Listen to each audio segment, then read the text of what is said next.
Some people live inside reality, others rewrite it. Steve Jobs was one of them. He didn't just imagine a better phone or a prettier computer. He imagined a world where technology disappears, where what we hold in our hands feels more human than machine. He believed that imagination was more powerful than logic, that intuition was worth trusting, even when the data said otherwise. That faith could shape the future. And that beauty mattered, even in the circuits of a computer. He was obsessed, imperfect, brilliant, demanding to the edge of madness, yet capable of seeing elegance in simplicity. To Steve, every pixel had a purpose, every curve told a story, every detail was a reflection of the soul behind it. He was a rebel who built empires out of ideas, a man who refused to accept the world as it was, and instead asked, what if? What if computers were personal? What if design could feel alive? What if technology could speak to the heart, not just the mind? Those questions, simple yet radical, became the seeds of revolutions. But what made him different wasn't genius. It was how he saw the world. He saw connections where others saw chaos. He saw simplicity hiding inside complexity. He saw possibility, even in failure. This is the mindset that built Apple and changed the way we all live. Part 1. The boy who questioned everything. Steve Jobs wasn't born into wealth or privilege. He was born unwanted, adopted by a humble family in California, a child who always felt like he was looking in from the outside. At school, he was restless. He hated memorizing. He wanted to understand, to know why. Teachers saw trouble. He saw possibility. From a young age, Steve questioned everything: authority, convention, even reality itself. While others followed rules, he was busy trying to bend them. When he met Steve Wozniak, a shy engineer with genius hands, something electric happened. Two worlds collided: art and logic, dreamer and builder. In a small garage, with nothing but parts and passion, they created the first Apple computer. Not for scientists, not for corporations, but for people. We wanted to make tools for the mind, Jobs said, that advance humankind. That was the birth of Apple, and of a movement that believed technology could have a soul. But as Apple rose, so did the chaos inside it. Jobs demanded the impossible. He pushed people beyond their limits, and often beyond reason. In 1985, at just 30 years old, he was fired from the company he had built. He walked out of Apple, broken. And for the first time, the man who believed he could change the world had to face the one thing he couldn't control: himself. Part 2. The Exile and the Awakening. Jobs later said, "Getting fired from Apple was the best thing that could have ever happened to me." At first, it shattered him, but soon he realized freedom was a blank canvas. He founded Next, a company that made computers far ahead of their time. They didn't sell much, but the technology inside Next would one day power the future of Apple. At the same time, Jobs bought a tiny animation studio called Pixar. He didn't know it then, but that gamble would give birth to Toy Story and revolutionize storytelling itself.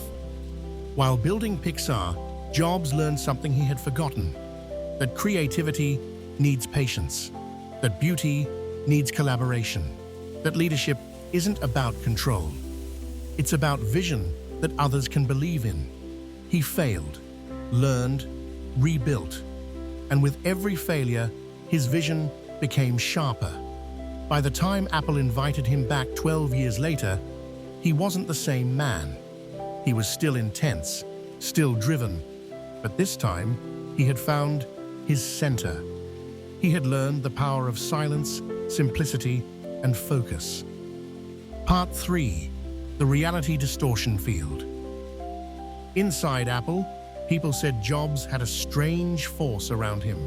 They called it the reality distortion field. It wasn't magic, it was conviction, so pure, so contagious, that it made the impossible feel inevitable. He could stare at an engineer and say, "This can be done in 2 weeks," when everyone knew it would take months. And somehow they did it. Because Jobs didn't just demand results, he made people believe.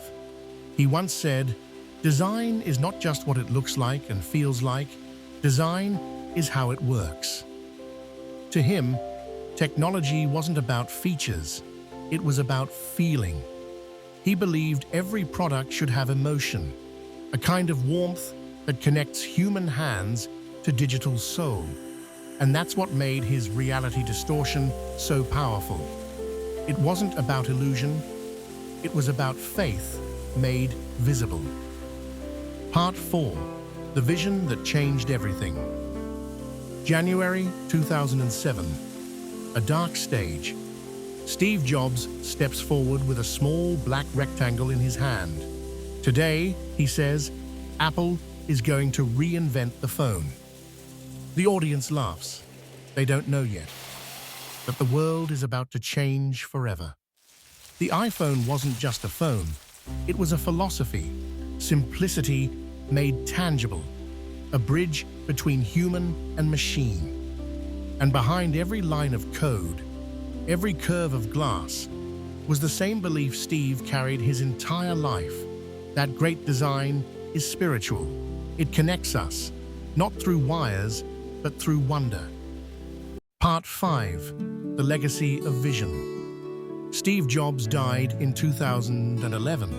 He was only 56, but he had already lived 1,000 lives and left 1,000 ripples behind. He didn't just change technology, he changed how we think about it. He made us believe that tools can have poetry and that even the coldest machine can express human warmth. Today, every time you swipe a screen or hear that familiar Apple chime, you're touching the mind of a man who refused to accept good enough.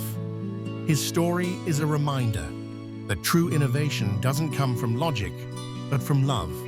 Love for beauty, love for humanity, love for the future we can build. Final, the lessons he left us. In the end, Steve Jobs didn't just give us products, he gave us principles, a way of seeing the world. 3 timeless lessons for anyone who still dares to dream. Lesson 1. Vision is power.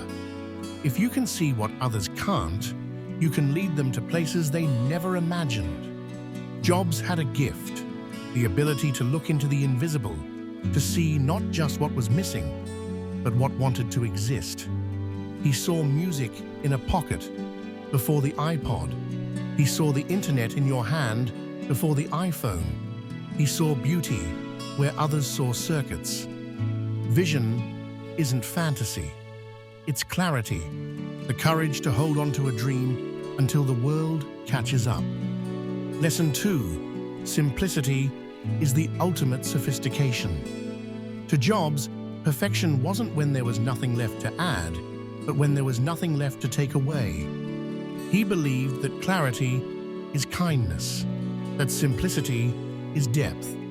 Every curve, every pixel, every silence was intentional, because the simplest ideas often carry the deepest truth. The iPhone wasn't complex, it was pure. It was technology made human. That was his genius, to remind us that elegance isn't about more. It's about meaning. Lesson 3. Stay hungry, stay foolish. Never believe you've arrived. Never stop questioning. Stay curious, stay naive. Because that's where innovation lives, in the space between logic and wonder. Jobs never wanted to be comfortable. He wanted to keep becoming. And that's what made him timeless. He once said, "Your time is limited, so don't waste it living someone else's life." He didn't just build products, he built a belief that even one person with vision, obsession, and faith can bend the rules of reality and change the way we all live. Some people live inside reality, others rewrite it. Steve Jobs was one of them. Stay hungry, stay foolish,